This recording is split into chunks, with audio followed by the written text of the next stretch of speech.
Pakistan versus Bangladesh की series चल रही है और पहला टी20 भी हो चुका है, दूसरा भी हो चुका है।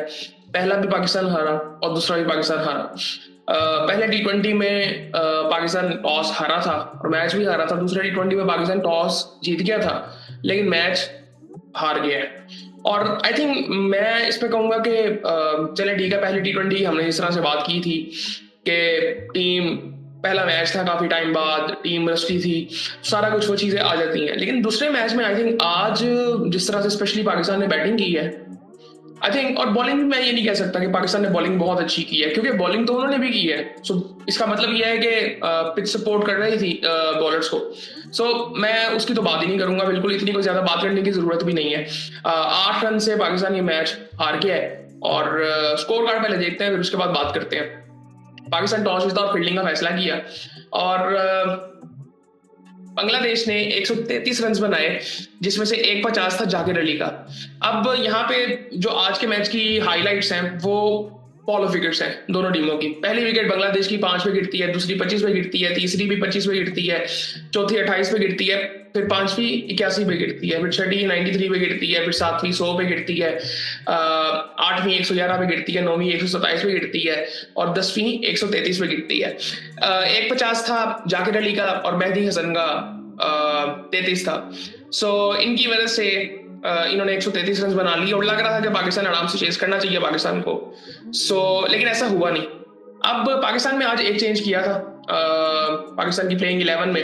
अबरार को बिठाया गया था और अहमद दानियाल को खिलाया गया था। ये यहाँ पे ये बात कर ही नहीं सकते, अच्छा फैसला बुरा फैसला, ये बात ही नहीं कर सकते आज हम। उसकी वजह सिंपली ये है कि मैं अभी फिलहाल समझ रहा हूँ कि कॉम्बिनेशन को ट्राई किया जा रहा है कि आगे लॉन्ग टर्म में वर्ल्ड कप तक हमें क्या कॉम्बिनेशन लेकर जाना है, मुझे ये लग रहा है। अब यहाँ पे अगर बात करें, सलमान मिर्जा ने आज फिर अच्छी बॉलिंग की। एक मेडन था, 4 ओवरों में उसने 17 रन दिए, 2 आउट किए। अच्छी बॉलिंग, मुझे अच्छा बॉलर ही है। उस वक्त भी लगा था जब इसने लाहौर कलंदर से बॉलिंग की थी, बट मैं फिर वही बात करूंगा, एक्सपीरियंस की भी कमी है। और मुझे बेसिकली ये लगता है कि यार ये अब अगर इस बात को मैं छेड़ूंगा ना कि हमें फास्ट बॉलर्स पे अच्छा काम करना चाहिए, स्पिनर्स पे काम, बहुत सब चीजों पे डेडिकेटली काम करना चाहिए, ये बातें जब छेड़ेंगे ना तो फिर बात काफी लंबी हो जाती है। खैर ये अच्छा बॉलर है, लेकिन वही बात है कि संभालना किसका काम है, पीसीबी का। उसके बाद फहीम अशरफ, बैटिंग में अच्छी की, चांसेस मिले उनको भी, बट बैटिंग उन्होंने अच्छी की, फाइट नजर आई उनकी तरफ से बैटिंग में भी। लेकिन बॉलिंग में उन्होंने 20 रन देके 1 आउट किया। अहमद दानियाल ने 4 ओवरों में 23 रन देके 2 आउट किए। नवाज ने 1 आउट किया 3 ओवरों में 19 रन देके। ऑलराउंडर्स की मतलब हमारी टीम में बहुत नजर आ रहे हैं, बट क्या में ना हमें ये चीजें सीखनी पड़ेंगी। अब काफी टाइम से हम बात कर रहे थे कि टी20 गेम जो है वो ऑलराउंडर्स का है, बिल्कुल है, बट स्पेशलिस्ट बैट्समैन कितने हैं आपके पास, ये भी इंपॉर्टेंट चीज एक है। खैर साइम ने 1 ओवर किया, उसके बाद हुसैन शाह ने 1 ओवर किया 12 रन देके। अब्बास अफरीदी ने 4 ओवरों में 37 रन दिए, 2 आउट किए। 37 रन दिए, रन इसको बड़े हैं, आउट इसने किए हैं। मुझे ये अच्छा बॉलर लगता है टी20 का भी, इवन वनडे का भी। मुझे लगता है कि इसके बाद जो वेरिएशंस हैं, तेज बॉल भी है, 140 कर लेता है। मुझे ये ओवरऑल अच्छा बॉलर लगता है, बट आज रन इसने ज्यादा दिए हैं, लेकिन इससे बैटिंग बड़ी अच्छी थी। ये बड़ी, अब मैंने जरा बैटिंग को पहले थोड़ा सा देखते हैं बैटिंग में हुआ क्या है, फिर मैं आपको बताता हूँ 2-3 प्लेयर्स के नाम जहां पे ना जिनको हमें उस तरह से देखना चाहिए जिस तरह से हम बाकी बैट्समैनों को देख रहे हैं या ऑलराउंडर्स को देख रहे हैं। फहर जमान 8 रन बना के आउट हुए, साइम अयूब रन आउट हुए, समझ से बाहर है। रन आउट क्यों? आई थिंक ये जो कम्युनिकेशन के मसले हैं ना, ये हमारे खत्म हो ही नहीं रहे, ये शुरू से हैं। ये ऐसे नहीं है कि आप शुरू हुए या पहले नहीं थे, ये बहुत पहले से हैं। आई थिंक इस पे काम करने की बड़ी जरूरत है। हारिस पहली बॉल पे आउट हुए। सलमान आगा 23 बॉलें खेल ली सलमान ने, बट उस वक्त शायद जरूरत थी, बट आई थिंक नहीं, 23 बॉलें मैं नहीं इसको जस्टिफाई कर सकता। कि एक तो आप बात करते हैं इंटेंट की, और दूसरा यार ये सिंगलों वाला मैच था, मुश्किल थी सिंगल लेना भी, बट सिंगल वाला मैच था ये, और हमें यहाँ पे ये चीजें थोड़ी सी देखनी थी। मतलब सलमान थोड़ा सा खड़ा रहता, शायद ये मैच हम जीत जाते। 8 रन से ये मैच हम हारे हैं, और हमारी भी फॉलो फिगर्स बड़ी इंटरेस्टिंग है, वो देखना बड़ा इंपॉर्टेंट है। अब यहाँ पे सलमान ने 9 रन बनाए, हसन नवाज 0 पे।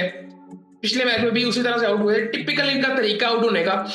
जितने मैचेस इन्होंने खेले हैं मोस्टली ये उसी तरह से आउट हुए, आज भी कॉट बिहाइंड आउट हुए। उसके बाद मोहम्मद नवाज पहली बॉल पे आउट। खुशदिल शाह 13 रन बना के 18 बॉलों पे। कई दफा ना, अब मैं हैट्स के बारे में बात करते हैं, लेकिन उसके बाद फहीम अशरफ ने 51 रन बनाए। इनको भी 1-2 चांस मिले थे। 19 रन बनाए अब्बास अफरीदी ने, 17 रन बनाए अहमद दानियाल ने। टॉप स्कोरर कौन कौन है? फहीम अशरफ, अब्बास अफरीदी, अहमद दानियाल, जिसका डेब्यू तो नहीं था, आई थिंक डेब्यू था मेरे ख्याल से इसका आज। और फिर उसके बाद खुशदिल शाह। ये टॉप स्कोरर्स हैं। और अब फॉलो फिगर्स की आपको बात बताता हूँ जरा। पहली विकेट पाकिस्तान की 4 पे गिरती है, दूसरी 9 पे, तीसरी 14 पे, चौथी 15 पे, पांचवी भी 15 पे हमारे 5 आउट थे। छठा आउट हमारा 30 पे होता है। ये अब अलार्मिंग चीज है। अब यहां पे देखें, ये जब 15 पे 5 आउट थे उस वक्त 5वां ओवर चल रहा था, और जब 30 पे 6 आउट थे उस वक्त 10वां ओवर चल रहा था। सो यहां पे हम काफी पीछे आ गए थे। खैर उसके बाद छठी विकेट भी 30 पे गिर जाती है, सलमान आउट होते हैं। 47 पे 7वीं विकेट, 88 पे फिर 8वीं गिरती है, 9वीं विकेट 121 पे गिरती है, 10वीं 125 पे गिरती है। अब यहाँ पे ना एक चीज देखने की जरूरत है। फहीम अशरफ की इनिंग बड़ी जबरदस्त थी। पिछले कुछ टाइम में मतलब मैं हमेशा बात करता हूँ कि पाकिस्तान में ना गेम इम्प्रूव्ड नहीं नजर आती। मतलब एक बंदे ने स्टार्ट किस तरह से किया अपना करियर, और उसने बेहतर किस तरह से किया, वो चीज नजर नहीं आती। नवाज के साथ भी सेम मसला है, खुशदिल शाह के साथ सेम मसला है, फहीम के साथ एक टाइम तक सेम मसला था। लेकिन इस दफा मुझे थोड़ा सा ना, आज नहीं, तकरीबन पिछले 1 साल से, जब से इसने चैंपियंस कप खेला था, उसके बाद इसने कुछ मैचेस खेले थे, एटलीस्ट इसके एटीट्यूड में मुझे जो चेंज नजर आया ना, वो बड़ा पॉजिटिव है।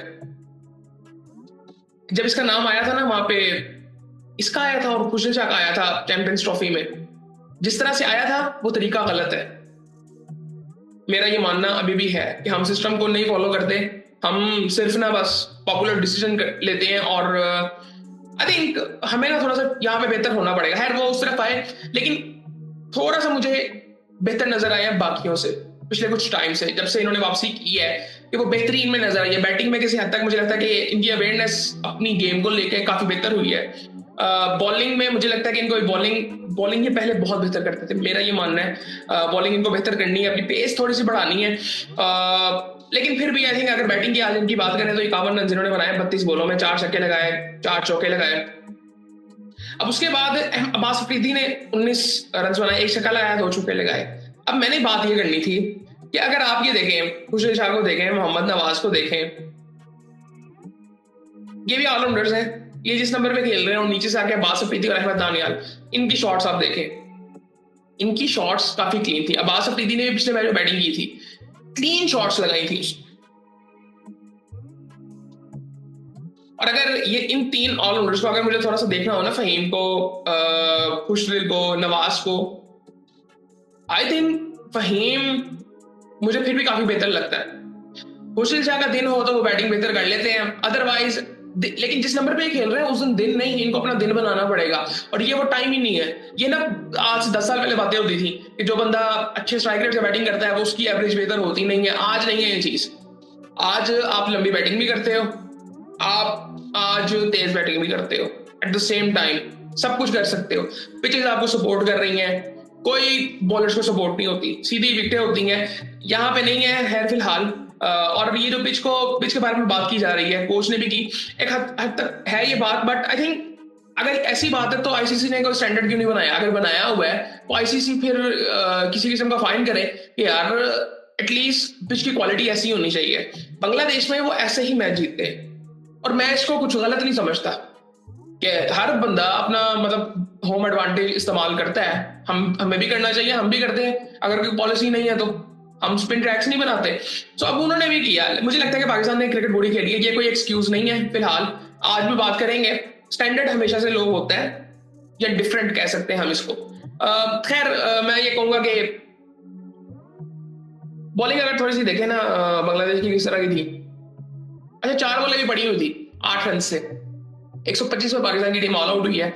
और मेहदी हसन ने 4 ओवरों में 2 आउट किए, 3 आउट किए। शरीफुल इस्लाम ने, मुस्तफिजुर रहमान ने 1 आउट किया, 2 आउट किए। तंजीम हसन, साकिब ने, रिशाद हुसैन ने 1 आउट किया, 42 रन दिए। रिशाद भी उसको मार तो पड़ रही है, लेकिन ये इसने आउट किया था एंड में फहीम को। अब वो भी जिस तरह से आउट हुआ था फहीम, अब वो है, ये थोड़ी थोड़ी चीजें हैं ऐसी, लेकिन मैं इसको एक्सक्यूज इस्तेमाल नहीं कर सकता। मुझे नहीं लगता कि ये किसी हद तक गलत है या नहीं है। अगर कोई पॉलिसी है आईसीसी की तो वो क्या कर रही है फिर? आईसीसी ने तो पिछले कुछ 10 सालों में आई थिंक मुझे इतना डिसअपॉइंट किया है कि जो जिस तरह से ये इदारा काम कर रहा है, आई थिंक मुझे लगता है कि इनका कोई काम ही नहीं है। ये काम कर क्या रहे हैं कि आते हैं जी, जब कोई टूर्नामेंट आया उसको ऑर्गेनाइज कर दिया, और उसमें भी कोई बायस्ड इन्फ्लुएंस होता है किसी ना किसी मुल्क का, मोस्टली इंडिया का होता है। सो आई थिंक ये इदारा, मैं नहीं समझता कि ये कोई इसकी कोई इतनी वैल्यू रह जानी है। आज फॉर एग्जांपल ये WCL हुई, उसमें उन्होंने कहा कि जी हम आईसीसी की पॉलिसीज को फॉलो कर रहे हैं, तो जो इंडियन ऑनर्स थे वहां के उनको पता नहीं था। मतलब नुकसान मैं कहूंगा उनको हुआ है, नुकसान किसी का था ही नहीं। इंडियन ओनर्स हैं लीग के भी, इन्वेस्टमेंट भी ज्यादा उनकी होती है, स्पॉन्सर्स भी उनके होते हैं, सो उनका नुकसान उसमें हुआ है। अब वहां पे अब उसके बारे में है बड़ी बात की जा सकती है, वो बड़ी नेगेटिव आई थिंक टॉपिक है और बड़ी फजूल सी है। मुझे नहीं लगता कि हम लोगों को इतना चीप होना चाहिए कि इस चीज को डिस्कस भी करें। ये फजूल हरकतें हम नहीं कर सकते। खैर, लेकिन इस मैच की अगर बात करें सो आई थिंक पाकिस्तान को जरा सोचना पड़ेगा थोड़ा सीरियसली। मुझे लगता है कि हमें एक स्पेशलिस्ट बैट्समैन की जरूरत है, लेकिन अगर यहाँ पे थोड़ा सा देखें ना पाकिस्तान की जो लाइनअप है, अब मुझे लगता है कि टॉप 3 को तो हमें टॉप 3 में चेंज नहीं करना चाहिए, लेकिन हमारे पास एक एक्स्ट्रा बैट्समैन है साहिब जफर खान। अगले मैच में मुझे लगता है उसको चांस शायद दे देंगे, लेकिन उसको बिठाया क्यों था मुझे समझ नहीं आई। लेकिन खिलाएंगे किसी जगह पे, आप फखर को बिठा सकते थे, मेरे ख्याल से आप फखर को इस सीरीज में बिठा सकते थे। सीनियर प्लेयर है, हमें पता है उसकी कैपेबिलिटी का। साहिद फरहान करता है साइम अयूब के साथ, हारिस खेलता है, सलमान, इनको तो छेड़ना नहीं चाहिए। इवन हसन नवाज को भी मैं अगर चाहूँ तो मुझे लगता है कि नहीं छेड़ना चाहिए। बट यहाँ पे बीच में ना हमें एक अच्छे बैट्समैन की जरूरत है, टेक्निकली स्ट्रॉन्ग। जो हम बात कर रहे थे ना, इतने ऑलराउंडर्स नहीं चाहिए। ठीक है, नीचे वो उस नंबर पे चाहिए अहमद दानियाल, वो भी एक किस्म का कह सकते हैं कि वो बैटिंग कर लेता है। मैंने उसको 1-2 इनिंग्स और भी देखी है उसकी, सो वो कर लेता है बैटिंग थोड़ी सी। अब्बास कर लेता है, अब्बास नीचे आ सकता है, फहीम है। अब खुशदिल को सोचना पड़ेगा कि उसको as a proper batsman batting करनी है कि नहीं, क्योंकि उसको हर मैच में बॉलिंग नहीं करेगा। सो यहाँ पे उसको थोड़ा सा ये देखना है। नवाज को भी ये सेम चीज देखनी है। नवाज का बॉलिंग में कोई इंपैक्ट नहीं मुझे नजर आता। इवन बैटिंग में बहुत अच्छे से कोई इतना खास कुछ है ही नहीं, बैटिंग बॉलिंग दोनों में। बॉलिंग से तो मैं बड़ा डिसअपॉइंट हूँ उसकी, बैटिंग कभी कभी उसकी नजर आ जाती है थोड़ी बहुत, लेकिन आई थिंक इस तरह नहीं चलेगा। आई थिंक ये जिस तरह आज पहली बॉल में आउट, हसन नवाज को भी सोचना पड़ेगा बहुत सीरियसली। ये बड़ी बेसिक सी चीज है, जो पहले दिन से वो गलती कर रहे हैं वो आज भी कर रहे हैं गलती। पता नहीं मुझे कोई बता नहीं रहा, या वो चीज टेक्निकली है वो ठीक हो नहीं रही कि वो सेम शॉट। आज तो कॉर्ट में हैंड हुए, आज तो छोड़े यहाँ, लेकिन पिछले मैच में जिस तरह से आउट हुए, पहला मैच उन्होंने कब खेला था तब से देखें मोस्टली मैचेस में, तकरीबन आई थिंक 70-80% मैचेस में वो उसी तरह से आउट। सो ये आई थिंक ये थोड़ी सी चीज ठीक करनी चाहिए। बाकी आई थिंक मुझे लगता है कि मतलब मुझे अजीब भी लगता है, और मुझे लगता है कई दफा मुझे लगता है कि मेरा ना इंटरेस्ट उस तरह से रहा नहीं है गेम में, गेम को देखने में। और ये मुझे लगता है कि ये डिसअपॉइंटमेंट कई लोगों की है, और इसमें आईसीसी का बहुत ज्यादा हाथ है, आईसीसी का, इंडिया का, इवन मैं कहूंगा कि ऑस्ट्रेलिया इंग्लैंड का भी। लेकिन उन बेचारों की भी इतनी कोई चलती नहीं है, वो भी अपने मुल्क की हद तक देखते हैं, बाकी उनसे उनका कोई ताल्लुक नहीं है, वो उनको देखने वाला कोई नहीं है। सो मोस्टली इन्फ्लुएंस इंडिया का है। आईसीसी एज अ इदारा आई थिंक फुली डिसअपॉइंटेड हर तरह से। और एशिया कप की आजकल बात हो रही है, वो क्या हरकतें हो रही हैं अजीब सी, मुझे समझ से बाहर है वो। यार इतना टाइम से यार, मतलब इसमें बदनामी किसकी है? जो कर रहे हैं उनकी बदनामी है। उनको लग रहा है कि यार हम अपनी ताकत दिखा रहे हैं, ये ऐसा कुछ नहीं है। यार उन चीजों में बात करेंगे। यार फिलहाल जो आज का मैच था, आई थिंक वीडियो काफी लंबी हो गई है। ये हमें ये बातें वही हैं जो पुरानी है, कोई ऐसी नई बात नहीं हम कर रहे हैं। इवन जो मसले आजकल हो रहे हैं एशिया कप की, जिस तरह से मैं बात कर रहा हूँ आईसीसी की, ये सारे मसले पुराने हैं। ये कोई ऐसा मसला नहीं है कि जो अब नया उठा है, कोई ऐसी चीज नहीं है। पाकिस्तान को थोड़ा सा देखना है, मुझे लगता है कॉम्बिनेशन को बना रहे हैं इस वक्त ना। मुझे लगता है कि हम वो टिपिकल पाकिस्तानी हरकतें भी नहीं कर रहे, और वो टिपिकल जो जिस तरह से गोरे टीम को मैनेज करते हैं उस तरह से भी नहीं है। हम कहीं ना बीच में इस वक्त हैं, और मैं उम्मीद कर रहा हूँ कि अगली सीरीज में हम कुछ बेहतर करें, क्योंकि आगे T20 टूर्नामेंट है, वर्ल्ड कप है। सो हमें उसकी तैयारी करनी है, और कोशिश करनी चाहिए कि हम वो जीते। वो बड़ी इंपॉर्टेंट चीज है हमारे लिए इस टाइम पे। आई थिंक मैं पहले भी कह चुका हूँ पिछले कुछ सालों से, जिस तरह की हम क्रिकेट खेल रहे हैं, एक ट्रॉफी हमारे पास अब आनी चाहिए, और ये रियलाइजेशन टीम को होनी चाहिए, प्लेयर्स को होनी चाहिए पीसीबी को होनी चाहिए। सो बाकी आई थिंक फिर आपसे बात होती है।